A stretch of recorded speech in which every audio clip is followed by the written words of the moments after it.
أنفسنا وشفيع ذنوبنا وطبيب قلوبنا مولانا ومولى الكونين جد الحسن والحسين أبي القاسم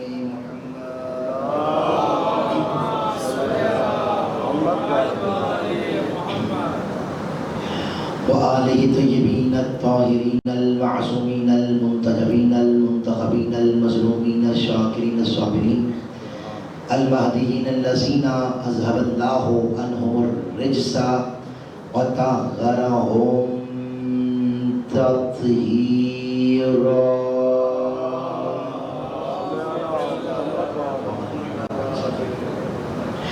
أما بعد فقد قال الله تبارك وتعالى في محكم كتابه المجيد والفرقانه الحميد وهو أصدق القائلين وقوله الحق. بسم الله الرحمن الرحيم. يا أيها الذين آمنوا أطيعوا الله وأطيعوا الرسول وأولي الأمر منكم صلوات. محمد وآل محمد وعجل فرجال محمد. نعرہ تکبیر، نعرہ رسالت، مل کر جب زبان کل ایمان قدری نعرہ حیدری، حسینیت، یزیدیت، دشمنان آل محمد پہ لعنت، بلند صلوات. محمد عجل فرجال محمد. سب سے پہلی تمام حمد ہے اس اللہ کے لیے جس نے ہمیں علم و عمل کے لیے حسین کی مجلس جیسی یونیورسٹی عطا کی ہے کہ جہاں سے ہم علم بھی لیتے ہیں، جہاں سے ہم معرفت بھی لیتے ہیں.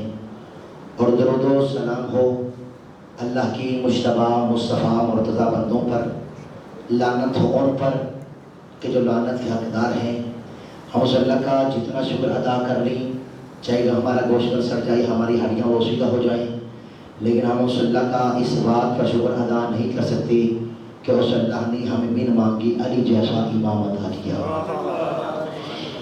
بابا جی، میں چاہے کوئی عالم ہے شیراز صاحب، چاہے کوئی مجتہد ہے، چاہے کوئی قاضی ہے، چاہے کوئی پروفیسر ہے، چاہے کوئی انجینئر ہے، چاہے کوئی ڈاکٹر ہے، چاہے کوئی سکالر ہے، نبی صاحب میں اس منبر حسینی سے اس دنیا میں رہنے والے ہر انسان کو فقط ایک ہی مشورہ دیا کرتا ہوں کہ زمانے والوں یاد رکھنا، دنیا میں رہ کر علی سے اتنا ہی بغض رکھنا کہ جتنا تم قبر میں برداشت کر سکو. کہ تم صلوات پڑھیں امام کی ذات پر. نعرہ تکبیر. نعروں کا آواز بلند آواز سے جو ہے وہ میں اپنے آپ کا، آپ کو پتہ ہے صبح سے شام تک ذکر حسین میں سب لوگ نعرہ تکبیر، اللہ اکبر، نعرہ رسالت، یا رسول اللہ، اہل بیعت دشمنات لعنت، نعرہ حیدری، لبیک یا حسین،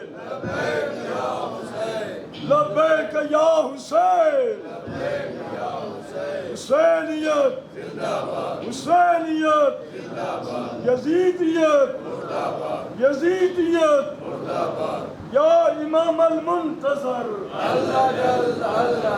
یا امام المنتظر، برائے خوشنودی قائم آل محمد بلند تر صلوات. صلی اللہ محمد و آل محمد. میں دنیا میں رہنے والے ہر انسان کو ایک مشورہ دیتا ہوں کہ زمانے والوں علی سے دنیا میں اتنا ہی بغض رکھنا کہ جتنا تم قبر میں برداشت کر سکو. اور میں ایک بات کہا کرتا ہوں کہ مجلس حسین میں آ کر بولا کریں تاکہ تمہارے شجروں کی پہچان ہو. صلوات پڑھیں امام کی ذات پر. ہے ہماری درس کا سب نعروں کا جواب دیں. میں یہ کہہ رہا ہوں کہ صبح صبح ناشتہ کریں ہم ذکر حسین کا. ہے ہماری درسگاہ ہے ہماری درسگاہ حق کا سیدھا راستہ ہماری یہ جوانیاں علی کا طرز زندگی. بلند آواز سے صلوات پڑھیے گا. اللہ صلی اللہ محمد و آل محمد. دنیا میں علی سے اتنا ہی بغض رکھنا کہ جتنا تم قبر میں برداشت کر سکو. دیکھیں یہ محرم، یہ مجالس، یہ ہم جہاں بھی مجلسیں ہوں، جہاں بھی مجالس ہوں، ہم ذکر حسین میں ضرور جاتے ہیں. ہمارا کوئی رشتہ دار مر جائے ہم جائیں یا نہ جائیں، لیکن یہ مجلس حسین ایسی جگہ ہے کہ ہم یہاں پر ضرور جاتے ہیں. کیونکہ ہم زمانے والوں کو یہ بتاتے ہیں ہم رشتے داریوں میں نہیں جاتے، عزاداریوں میں جایا کرتے ہیں. دیکھیں یہ مجلس حسین ہماری فیض کا ذریعہ ہے، اور اللہ نے ہمیں ایک ایسا دروازہ عطا کیا کہ اگر انسان اس دروازے پر آ جائے تو انسان ہمیشہ کے لیے کامیاب ہو جایا کرتا ہے.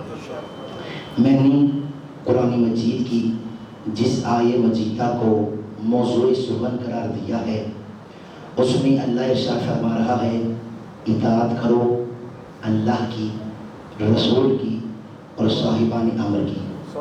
دیکھیں اس جملے کو ہر بندہ اپنے ذہنوں میں جگہ دے.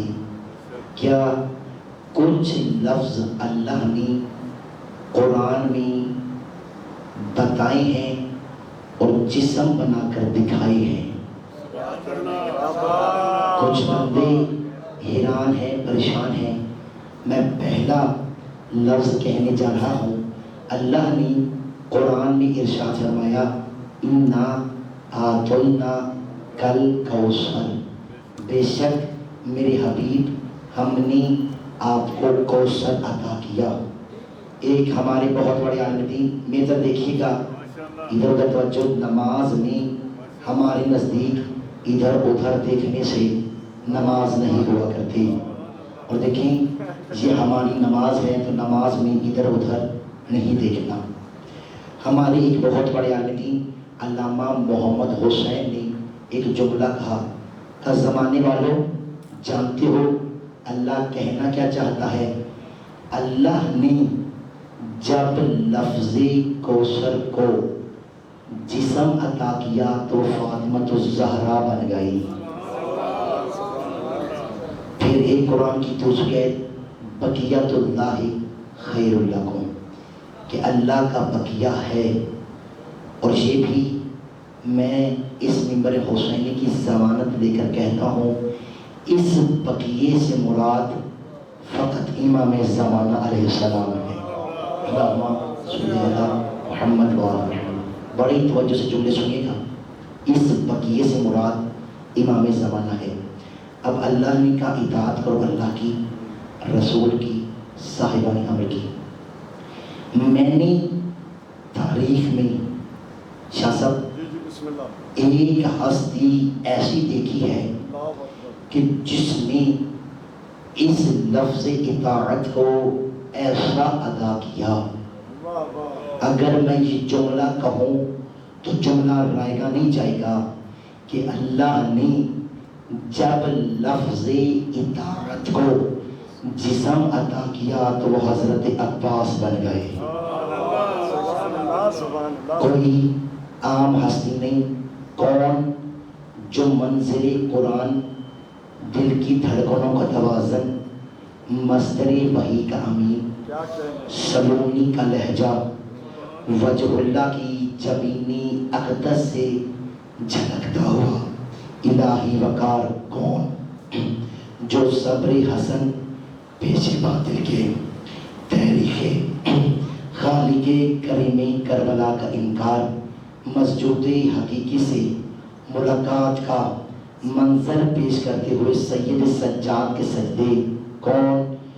جو مسجود حقیقی سے ملاقات کا منظر پیش کرتے ہوئے سید سجاد کے سجدے، جو باقر علوم کا علم، جعفر صادق کی صداقت، موسیٰ کاظم کی عطا، امام رضا کی رضا، امام محمد تقی کا تقوی، امام علی نقی کا جود، امام حسن کی حیبت اور امام زمانہ کی غیبت جب ایک پیکر میں ٹھہر کے علی کی انگلی پکڑ کر سہنے ابو طالب میں چلی تو اسے عباس کہتے ہیں۔ کون؟ ساری زندگی حسین کی ایسی اطاعت کی کہ ساری زندگی حسین آگے چلتے تھے، میرے مولا عباس پیچھے چلتے تھے، لیکن فرزند زہرا نے عباس کی اطاعت کا ایسا حق ادا کیا، ساری زندگی عباس پیچھے حسین آگے۔ اب کربلا سے لے کر قیامت تک زوجنا پیچھے چلتا ہے، علم عباس آگے چلتا ہے۔ کیا کہنے قبلہ، کیا کہنے؟ ساری زندگی علم آگے چلتا ہے اور زوجنا پیچھے چلتا ہے۔ اور دیکھیں حضرت عباس نے کربلا میں فوجی اشقیاء کو ایسا ڈرایا کہ آج بھی یہ لعین عباس کے علم کو دیکھ کر ڈر جایا کرتے ہیں۔ یہ کرم ہے حسین ابن علی کا۔ اور دیکھیں جب حضرت عباس میدان کربلا میں آئی نا تو حضرت عباس نے فوجی اشقیاء سے جملہ کہا، شاعر نے اسے چند مصروں لکھا کہ میرے مولا عباس انہیں دیکھ کے کہتے تھے، کیا کیجئے ایک بند میں پابند ہو ورنہ، دکھلاؤں میں کرار کا خیبر میں اترنا۔ مولا فرماتے جس سمت سے ہوگا میرا ایک بار گزرنا، جینے سے بھلا لگنے لگے گا انہیں مرنا۔ مولا فرماتے ہیں وہ خوف بٹھا دوں گا میں سانسوں میں ابھی سے، کانپوں کے نہ گزروں گے۔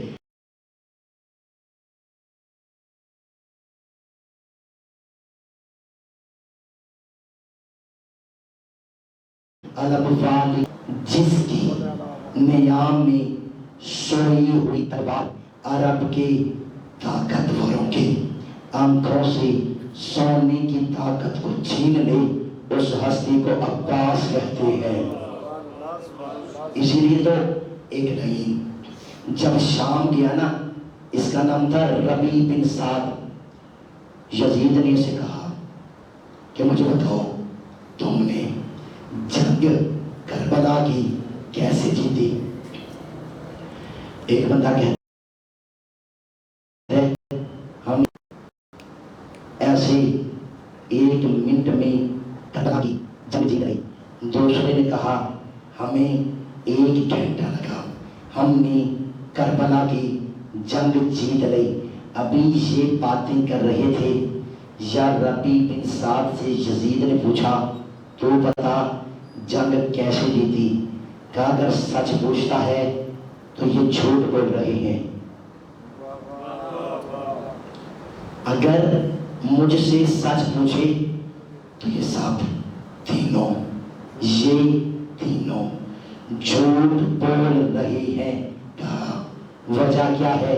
کہا اگر موت اور حیات کا اختیار اللہ کے پاس نہ ہوتا تو عباس ہماری روحوں کو کربلا میں ہی قضا کر دیتا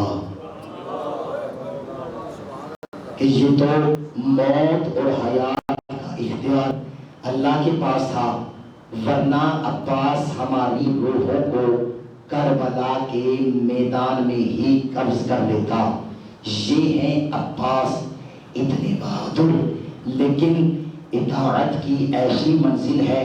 حسین نے کہا بھیا عباس جنگ نہیں کرنی، اور آپ دیکھ لیں کہ اگر ایک وہ ہو جو بزدل ہو اسے کہو جنگ نہیں کرنی تو سمجھ میں آتا ہے، لیکن یہ حسین تھے کہنے والے، اور سننے والی ہستی کا نام ہے عباس.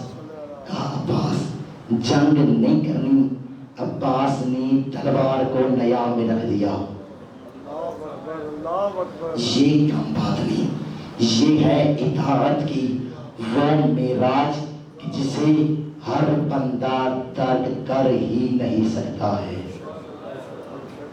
اسی لیے جب بنو امیہ اور بنو عباس کی جنگ ہوئی نا, جملہ سنیے گا, کچھ امام کے چاہنے والے, بڑے آرام سے جملے سنیے گا, کچھ امام کے چاہنے والے وہ بھی جنگ میں شریک ہوئے بغیر لالچ کے, بغیر تخت کے, بغیر تاج کے, بغیر کرسی کے. ایک بندے نے کہا مولا وہ آپ کے چاہنے والے جنگ میں شامل ہو رہے ہیں. امام نے فرمایا انہیں بلاؤ. جب انہیں بلایا گیا کہا امام نے تم جنگ میں کیوں گئے تھے؟ کہا مولا ہم اس لیے گئے تھے تاکہ ہم قتل حسین کا بدلہ لے سکیں. امام نے فرمایا خبردار آئندہ کے بعد دوبارہ بدلہ لینے نہ جانا. کہا کیوں مولا؟ فرمایا اگر ہم نے ان سے بدلہ لینا ہوتا تو ہمارے عباس کے تو بازو بھی کافی تھے. کہا اچھا مولا پھر کریں کیا؟ فرمایا تلوار رکھ دو, نیزہ رکھ دو, زیرہ رکھ دو. کہا مولا پھر ہم نے کرنا کیا ہے؟ کہا فقط سینے پہ ہاتھ مارنا ہے. کہا مولا اگر ہم سینے پہ ہاتھ ماریں گے اس سے ہوگا کیا؟ امام نے فرمایا یہ ایسا قتل ہے جس سے مقتول بتا بھی نہیں سکتا کہ ہمارا قاتل کون ہے. یعنی اس میں ہی ہماری بقا ہے. جملہ سنیے گا, لوگ ہمیں کہتے ہیں یہ صبح بھی ماتم, دوپہر بھی ماتم, شام بھی ماتم, اس ماتم میں کچھ رکھا ہوا ہی نہیں. بھائی اگر اس ماتم میں کچھ نہیں رکھا تو پھر تم پریشان کیوں ہو؟ پھر ہمارے جلوسوں پہ تم حملے کیوں کرواتے ہو؟ ہمارے جلوس تم کیوں روکتے ہو؟ اگر اس ماتم میں کچھ نہیں رکھا, جیسا کہ ایک بندے نے کہا تھا بارشیں زیادہ ہوں یہ ماتم نہ کر سکیں. کل بھی ایک جگہ پر جلوس کو روکا گیا.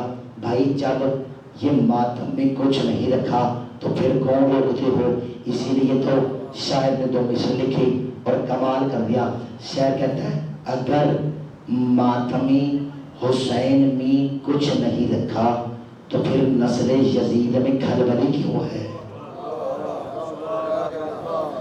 کہ اگر ان ماتم حسین میں کچھ نہیں رکھا تو یہ یزید کی اولاد ہے, یہ جو یزید کی نسل ہے پھر اس مجلس اور ماتم سے پریشان کیوں ہے؟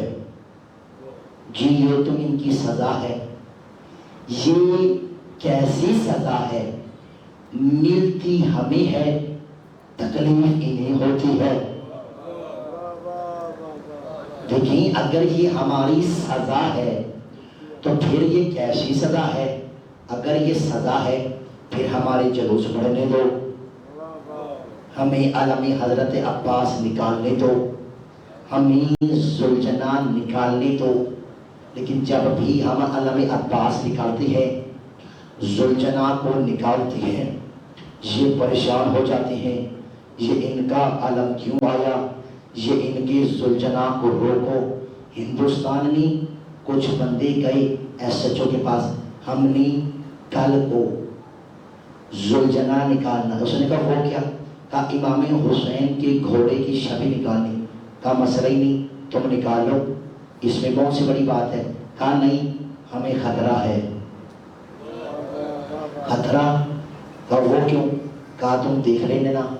ہم نے کہا تمہیں کرنا کیا ہے؟ اس نے کہا ہم نے کچھ بھی نہیں کرنا, ہم نے ذوالجنان کو ایک جگہ سے دوسری جگہ پر لے کر جانا ہے.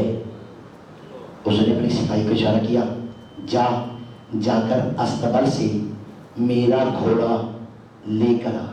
وہ گھوڑا لایا. اس نے ایک مرتبہ دائیں جانب کیا, دوسری مرتبہ بائیں, کبھی دائیں جاتا کبھی بائیں جاتا, کبھی دائیں جاتا کبھی بائیں جاتا. اس نے کہا اس میں مسئلہ ہی نہیں, کل آنے تو دیکھ لیتے ہیں. اب جیسے ہی اگلے دن, جملہ میں معرفت والا کہنے جا رہا ہوں, جب یہ رسول کی سواری آئی, جملہ کھا کے, جب سواری رسول کی سواری آئی, جو رسول کے دوست کا سوار تھا اس کی سواری آئی, کوٹری میں چھپا ہوا یزید باہر آیا. اس نے کہا اس زلجنا کو روکو, ہم اسے آگے نہیں جانے دیں گے. یہ جو ہندو تھا نا تھانے دار, یہ باہر آیا. اس نے کہا مسئلہ کیا ہے؟ کہا ہم نے اسے نہیں جانے دینا. کہا میں نے بھی کل گھوڑا ادھر ادھر کیا, اب تو کوئی مسئلہ نہیں تھا. پھر یہ تھانے دار کہتا ہے مجھے اب سمجھ میں آیا مسئلہ گھوڑے سے نہیں, دشمنی حسین سے ہے. کیا کہنے یار, کیا کہنے. یہ مسئلہ گھوڑے کا نہیں, اصل میں دشمنی حسین کے ساتھ ہے. مسئلہ علم کا نہیں ہے, ان کو دشمنی عباس کے ساتھ ہے. اہل بیت دشمنات لانا بے شمار نعرہ ہے کہ ان کو یہ مسئلہ علم اور زوجنا کے ساتھ نہیں, ان کو دشمنی ہے حسین سے اور عباس سے, کیونکہ عباس اور حسین کے بابا نے صفین میں ان کے بڑوں کو مارا تھا. چلیں میں اس بات کو آسان کر کے سمجھاؤں. آپ ایک چوک میں کھڑے ہو کر آپ فرعون پر لعنت کریں, کوئی بندہ باہر نہیں آئے گا. آپ باہر کھڑے ہو کر نمرود پہ لعنت کریں, کوئی بندہ باہر نہیں آئے گا. آپ باہر کھڑے ہو کر شداد پہ لعنت کریں, کوئی باہر نہیں آئے گا. میں بات کو اور آسان کروں, اگر دو خواتین, میں اپنی ماؤں بہنوں سے معافی مانگ کر یہ جملہ کہہ رہا ہوں تاکہ بات سمجھا دوں, اگر دو خواتین آپس میں لڑ پڑے, ایک دوسرے کو کیا کہتی ہے, اللہ کرے جھولی اٹھاتی ہے اور بتوا دیتی, اللہ کرے تیری نسل ختم ہو جائے, اللہ کرے تم تباہ و برباد ہو جاؤ, اللہ کرے تم مر جاؤ, تمہارا خاندان ختم ہو جائے. اچھا مجھے اتنا بتاؤ, اس کے کہنے سے کیا وہ مر جائے گی؟ نہیں مرے گی. تو پھر یہ کہتی کیوں ہے؟ یہ اس وجہ سے کہتی ہے تاکہ یہ بتائے کہ مجھے اس کے ساتھ اتنی دشمنی کیوں ہے. اب پتہ چلا ہم لعنت یزید پہ کرتے ہیں, زمانہ تڑپتا کیوں ہے؟ تڑپتا فقط اس وجہ سے ہے کیونکہ ان کی رشتہ داری یزید سے ہوا کرتی ہے. شدید لانا بے شمار اہل بیت دشمنات لانا بے شمار. نعرہ حیدری. اور آپ دیکھ لیں کہ انہوں نے کبھی بھی یہ نہیں کہا کہ اللہ فرعون کو بخش دے, اللہ نمرود کو بخش دے, لیکن جب بھی ہماری مخالفت میں آئی تو فقط ایک بات کرتے ہیں, تم یزید کو کچھ نہ کہو, ہو سکتا ہے اللہ رحیم ہے, اللہ کریم ہے, اللہ بخش دے. بھائی جب اللہ یزید جیسے اتنے گناہگار کو بخش سکتا ہے تو کیا ہماری دو چار لعنتیں معاف نہیں کرے گا؟ جب اتنی ساری باتیں بخشی, قتل حسین معاف ہو, بھائی نہ کہو, کیوں نہ کہیں, اللہ رحیم ہے، اللہ کریم ہے، اللہ غفور ہے، یا پھر تم اسے غفور ماننا چھوڑ دو، یا تم یہ مان جو کہ یزید بچ جائے گا۔ اچھا، اس بات کو میں آسان کر کے سمجھاؤں۔ ایک بندہ امام کے پاس آیا اور اسے کہنے کی بات کہا، مولا مجھے اتنا بتائیں، کیا اللہ ہر چیز پر قادر ہے؟ امام نے فرمایا اللہ ہر چیز پر قادر ہے۔ کہا پھر مجھے یہ بتائیں، کیا اللہ اس چیز پر قادر ہے سوئی کے نکے میں سے اونٹ گزار دے؟ اچھا، بات یہاں تک نہیں تھی بابا جی، بات اس سے آگے تھی۔ کیا بات تھی؟ نکا بیت نہ رہے اور اونٹ بھی بڑا رہے، نکا بڑا نہ ہو اور اونٹ چھوٹا نہ ہو۔ امام نے فرمایا یہ ممکن نہیں۔ اس نے کہا جب یہ ممکن نہیں تو پھر اللہ بھی قادر نہیں۔ دیکھیں امام دلوں کے راز کو جانتی ہیں۔ امام نے فرمایا تو کام کیا کرتا ہے؟ اس نے کہا میرا پڑھائی کا کام ہے، میں لکڑی سے کرسی میز بناتا ہوں۔ امام نے اسے کہا پھر تو ایسا کر یہ میرا عصا لے اور اس کے ساتھ تو مجھے میز بنا دے۔ امام نے فرمایا مجھے اس کے ساتھ میز بنا دے۔ اس نے کہا یہ تو ممکن نہیں، میز بنا دو۔ امام نے کہا کیوں؟ کیا تو اس چیز کا کاریگر نہیں؟ اس نے کہا میں تو کاریگر ہوں، لیکن اس میں صلاحیت نہیں ہے کہ یہ اپنے آپ کے ساتھ میز بنوا سکے۔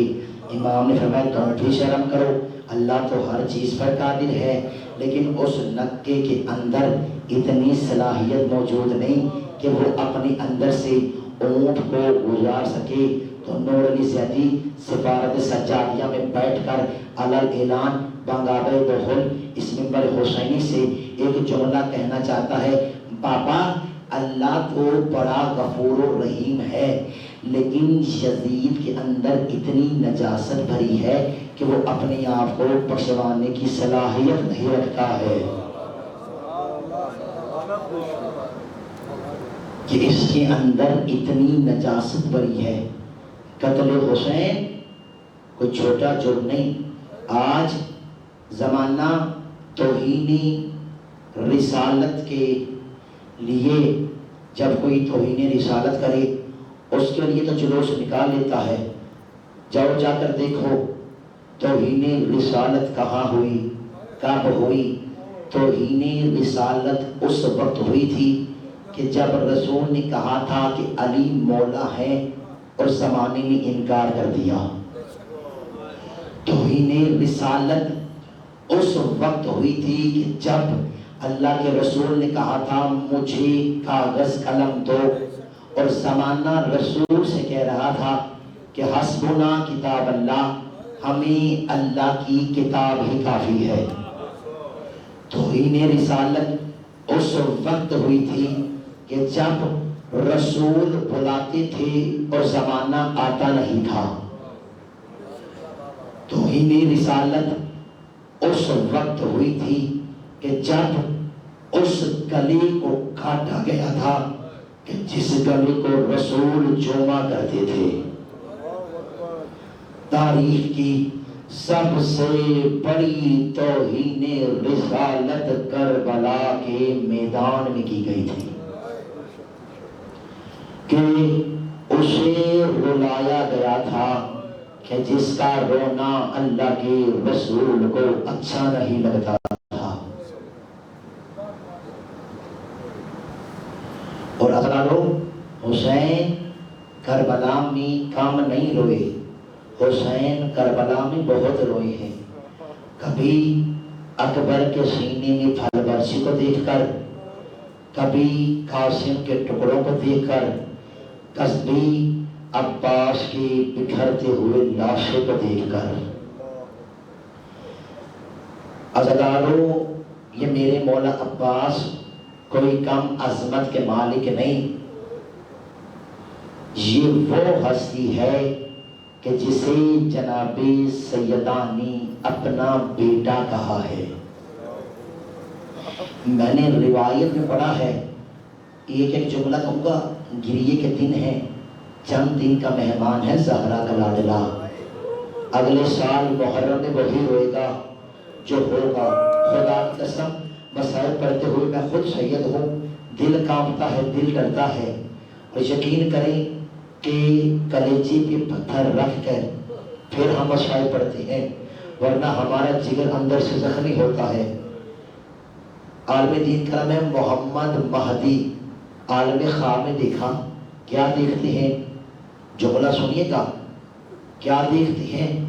کالے برقعے والی بی بی ہے، ہاتھ پہلو پہ ہے، اور کہہ رہی ہے مہدی مہدی میں تجھ سے ناراض ہوں۔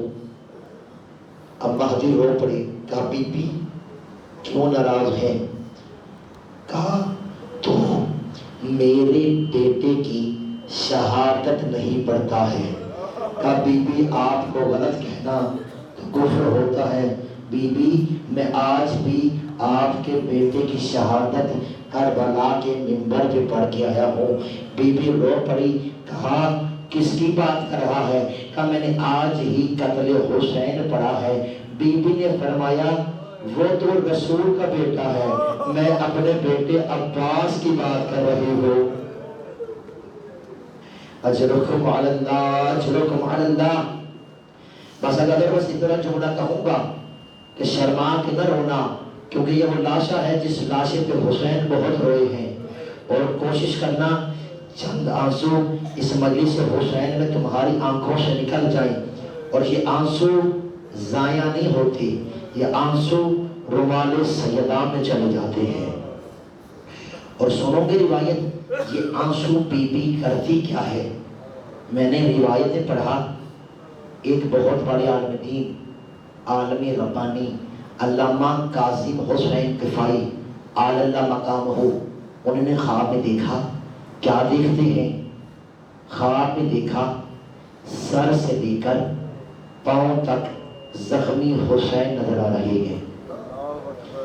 جملہ کہوں کتنے زخمی، جس کو 40 ریاستیں مل کر مارے وہ حسین کتنا زخمی ہوگا۔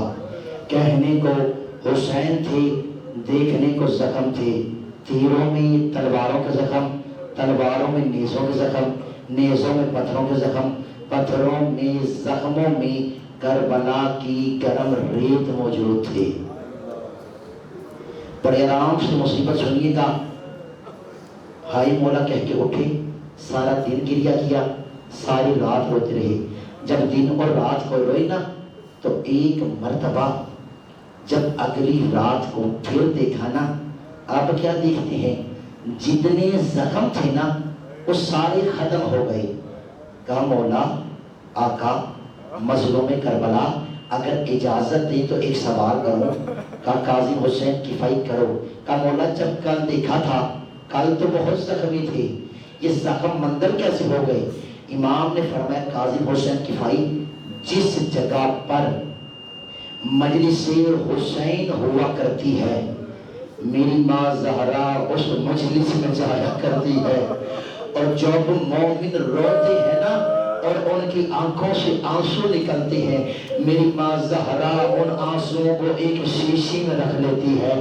جب وہ شیشی بھر جائے نا پھر ان آنسوؤں کو جمع کرنے کے بعد اپنا رومال نکالتی ہے، اور زخمی پہلو سے ہاتھوں کو ہٹا کر ایک ایک مومن، ایک ایک عزادار، ایک ایک ماتمی کے آنسوؤں کو صاف کرتی ہے۔ کہ مولا وہ جو شیشی میں آنسو ہوتی ہے، بی بی ان کا کیا کرتی ہے؟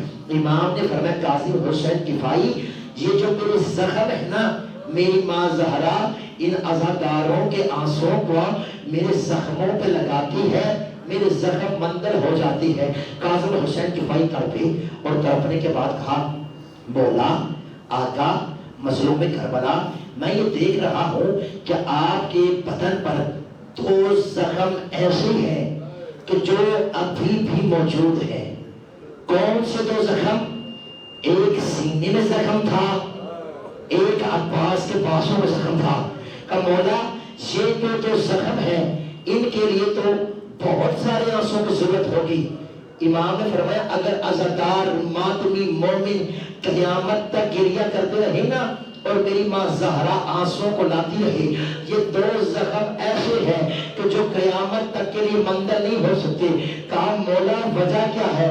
کہا فقط وجہ اتنی ہے، ایک اکبر کی جوانی کا زخم ہے، ایک عباس کے بازوں کا زخم ہے. اجرکم علی اللہ، اجرکم علی اللہ. اللہ سبحانہ غم حسین کی کسی غم رضاداروں آج بھی سیدہ اپنے بیٹے عباس کا پرسہ لینے کے لیے آئی ہے. کوئی عام ہستی نہیں. حضرت عباس حسین کی فوج کی سپہ سالار تھے.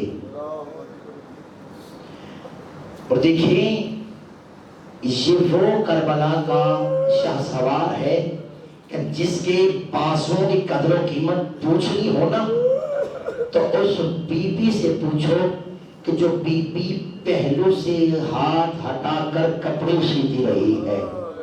اور جب میرے مولا عباس اس دنیا میں آئی نا، ایک مرتبہ ثانی زہرا نے اپنے بھیا عباس کو ہاتھوں پہ اٹھایا اور پیشانی چومنے کے بعد ایک جملہ کہا کہ بھیا عباس ماں زہرا تجھے سلام دے رہی تھی. اشرکم علی اللہ، اشرکم علی اللہ. اپنی آوازوں کو ذرا آج آزاد کیجئے گا، ہائے اتنی بلند کیجئے گا کہ سیدہ راضی ہو جائے. کوئی عام عظمت نہیں. اگر عظمت دیکھنی ہو نا محشر کے میدان میں جب انبیاء ہوں گے، اوصیاء ہوں گے، اللہ کے رسول کہیں گے بیٹا فاطمہ میری امت بہت گنہگار ہے، مجھے اتنا بتا کیا میری اس امت کی بخشش کے لیے تیرے پاس کوئی چیز موجود ہے؟ بی بی تڑپ کے کہے گی بابا آپ کی اس امت کے لیے میرے عباس کے دو بازو ہی کافی ہے. اجرکم علی اللہ، اجرکم علی اللہ. اللہ سوائے گا میں حسین کے کسی غم رضاداروں یہ کوئی بازو عام بازو نہیں، یہ وہی بازو ہیں جن کے سہارے بھی زینب نے مدینہ چھوڑ دیا تھا. اور جب شب عاشور تھی نا ہر بی بی ثانی زہرا کے خیمے میں آئی اور آ کر ایک جملہ کہا کہ بی بی ہمیں کل ایک بی بی نے کہا نہ مجھے اکبر کی فکر ہے، دوسری بی بی نے کہا نہ مجھے قاسم کی فکر ہے، تیسری بی بی نے کہا مجھے کسی کی فکر نہیں.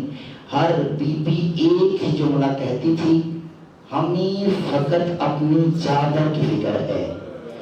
جانتے ہیں بی بی نے کہا تھا، بی بی کہتی ہے خبردار اپنی ریڑھوں سے پریشان نہ ہونا، جب تک میرا عباس زندہ ہے نا کسی کی ضرورت نہیں ہے کہ وہ خیموں میں داخل ہو جائے. اجرکم علی اللہ، اجرکم علی اللہ. اللہ سوائے گا میں حسین کی کسی غم رضاداروں یہی وہ وجہ ہے کہ جب حضرت قاسم اترے نا زین سے تو بیویوں نے بیان کیا واہ قاسمہ واہ حسنہ. جب علی اکبر اترے تو علی اکبر کا نوحہ پڑا. حسین اترے تو کوئی بی بی کہتی واہ حسینہ، کوئی بی بی کہتی تھی واہ محمدہ، کوئی بی بی کہتی تھی واہ علیہ. واحد کربلا کا مجاہد ہے عباس. جب عباس زین سے اتری نا ہر بی بی ایک ہی جملہ کہتی تھی واہ حجابہ، ہائے ہمارا پردہ.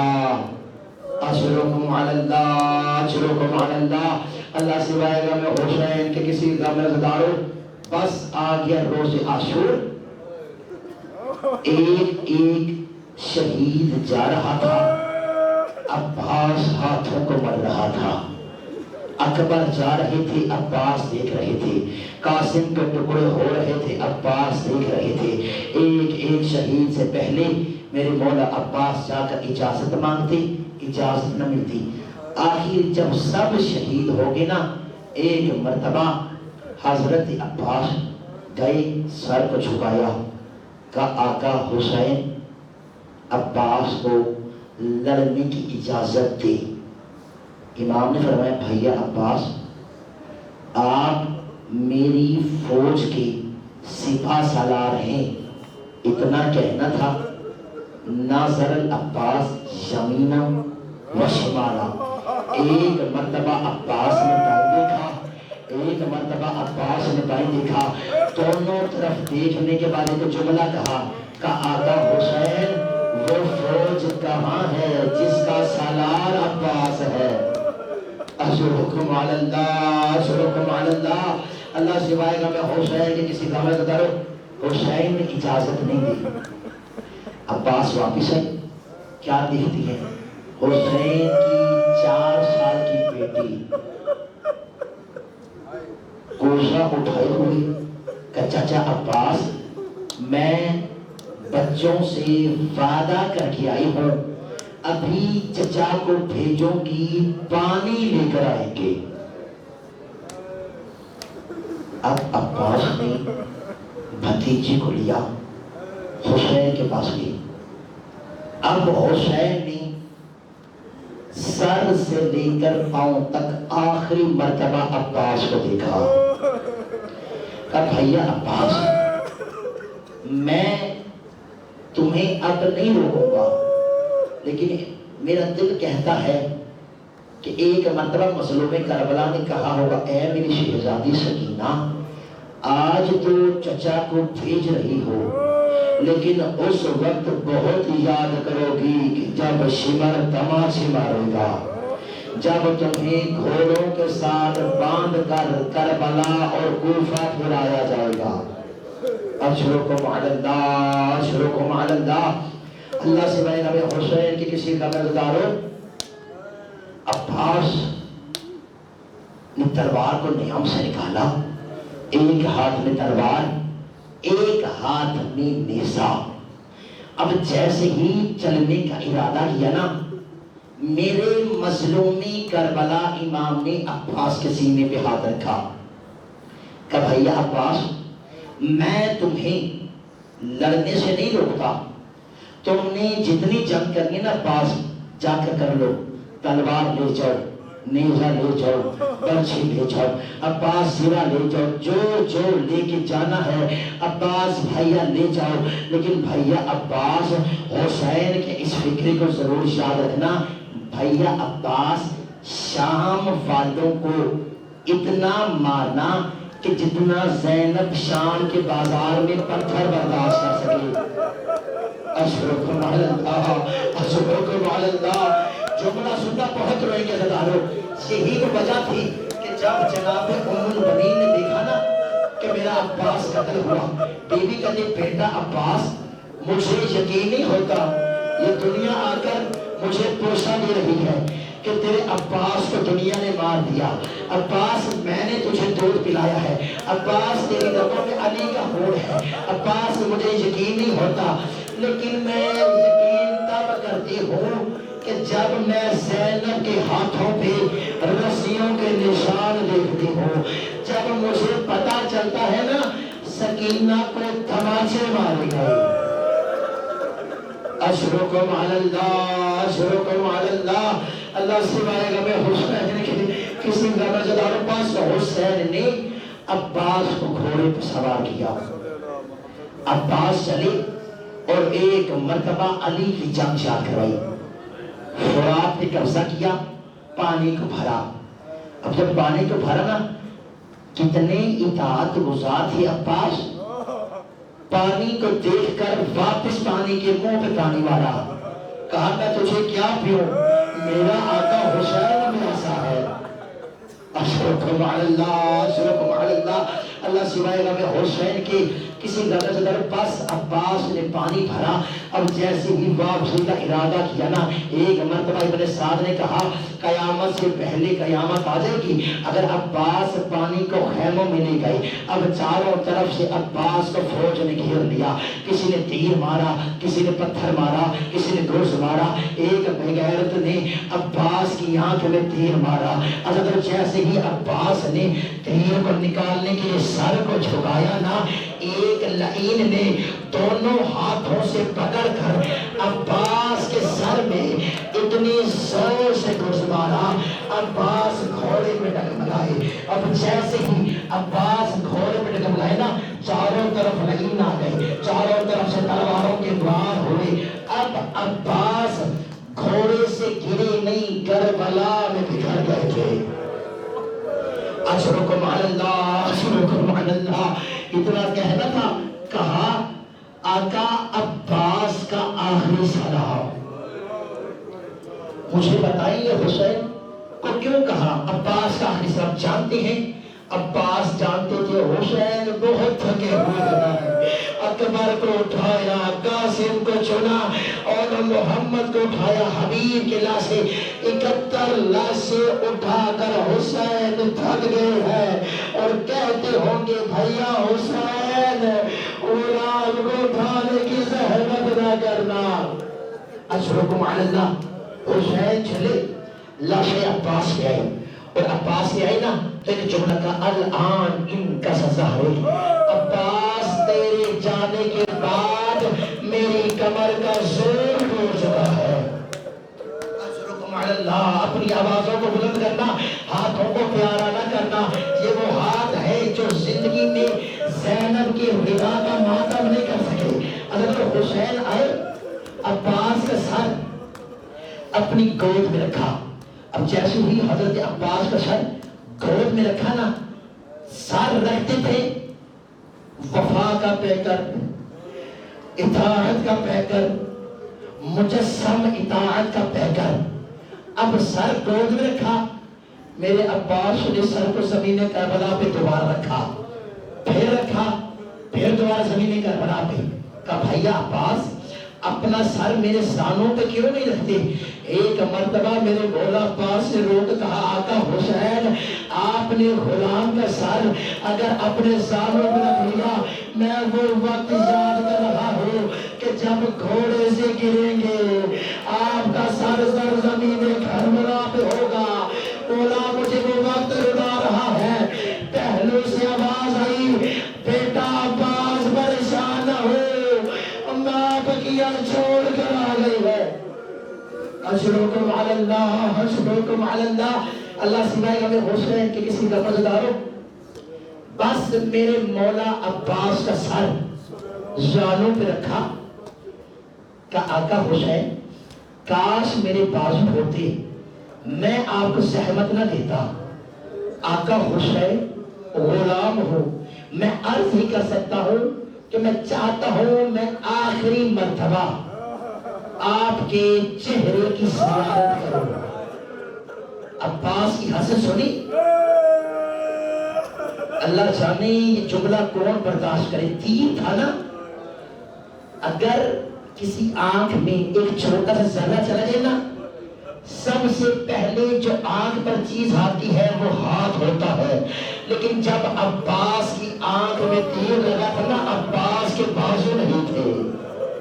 اشرکم علی اللہ، اشرکم علی اللہ۔ اور یہ وہ جملہ ہے جس جملے کو میری بی بی نے ایک عالم ربانی کو آگے کہا تھا، اے فائز عباس مجھے اتنا بتا تو میرے عباس کے مصائب کیوں نہیں پڑھتا؟ کہا بی بی آپ کو غلط کہنا کفر ہے، میں کیسے کہوں کہ میں نے مصائب نہیں پڑھے؟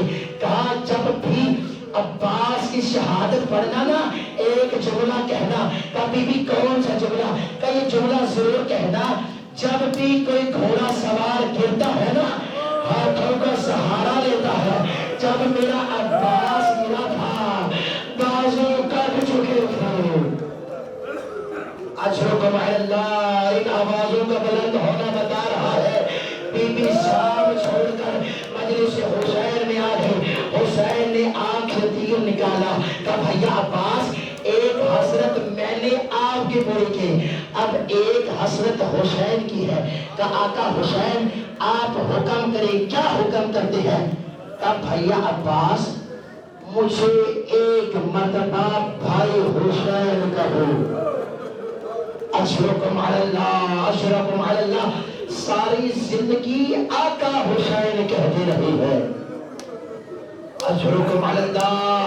اللہ اللہ سوائے گا میں حسین کے کسی درو جو آنکھ ابھی تک خالی ہے نا میں اسے آنسوؤں کی دعوت دینا چاہتا ہوں اور جنہوں نے ابھی تک ماتم نہیں کیا انہیں ماتم کی دعوت دینا چاہتا ہوں. کوئی کم ہستی کا نام عباس نہیں یہ وہ شہید ہے کہ جب بھی میرے چوتھے مولا کے سامنے آخری جملہ کہوں گا علم برآمد ہوگا جب بھی میرے چوتھے مولا کے سامنے حضرت عباس کا نام آتا تھا نا میرا امام دونوں پاؤں کے بل کھڑے ہو جاتے تھے. کسی نے کہا مولا آپ امام ہیں آپ حضرت عباس کے لیے کھڑے ہو جاتے ہیں. کہا تو جانتا نہیں میرے چچا نے حق کے وفا ادا کیا. کہا آقا وجہ کیا ہے؟ کہا اگر تو آج نہیں قیامت تک میرے چچا عباس کا نام لیتے رہے سید سجاد قیامت تک کھڑا رہے گا. کہا مولا وجہ کیا ہے؟ کہا جب آل محمد کا لٹا ہوا قافلہ کٹے ہوئے لاشوں کے قریب سے گزر رہا تھا نا ہر شہید کا سر نوکے نیزہ پہ سوار کیا. اکبر کا سر نیزے پہ سوار ہوا اکبر کا سر نیزے پہ سوار ہوا قاسم کا سر نیزے پہ سوار ہوا حتیٰ کہ ایک 6 مہینے کا سر بھی نوکے نیزہ پہ سوار ہوا. ایک سر ایسا تھا جو نوکے سینہ پہ سوار نہیں ہوا وہ میرے مولا عباس کا سر تھا. سر سوار کرتے تھے پھر گر جاتا تھا پھر کرتے تھے پھر گر جاتا تھا پھر کرتے تھے پھر گر جاتا تھا. کا شمر حرامی اٹھا میرے قریب آیا ہاتھ میں تازیانہ لیا مجھے تازیانے کے باروں سے مارتا تھا. جب یہ تازیانے مار رہا تھا نا کہا مجھے اتنا بتا جب ہر سر نیزے پہ سوار ہوا تیرے چچا کا سر یہ نیزے پہ سوار کیوں نہیں ہوتا؟ کہا تو جانتا نہیں میری پھوپھی کے سر پر چادر موجود رہی ہے. اتنا کہنا تھا اس نے اپنے سپاہی کو اشارہ کیا ایک رسی لاؤ ایک کیل لاؤ. اب یہ بغیرت اس جگہ آیا جس جگہ پر زخمی عباس کا سر موجود تھا. اس نے کیل کے ساتھ رسی کو باندھا ایک کان سے دوسرے کان میں سلا کیا اپنے گھوڑے کی گردن میں عباس کے سر کو باندھ لیا اور جب سر باندھا نا کربلا سے کوفہ سے لے کر شام تک جب جب گھوڑا چلتا عباس کا سر زمین سے ٹکراتا تھا. ماتم عباس ماتم عباس.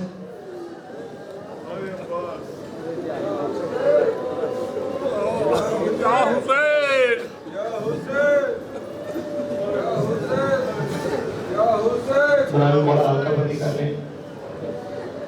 یا عباس یا عباس یا عباس یا عباس یا عباس یا عباس یا عباس یا عباس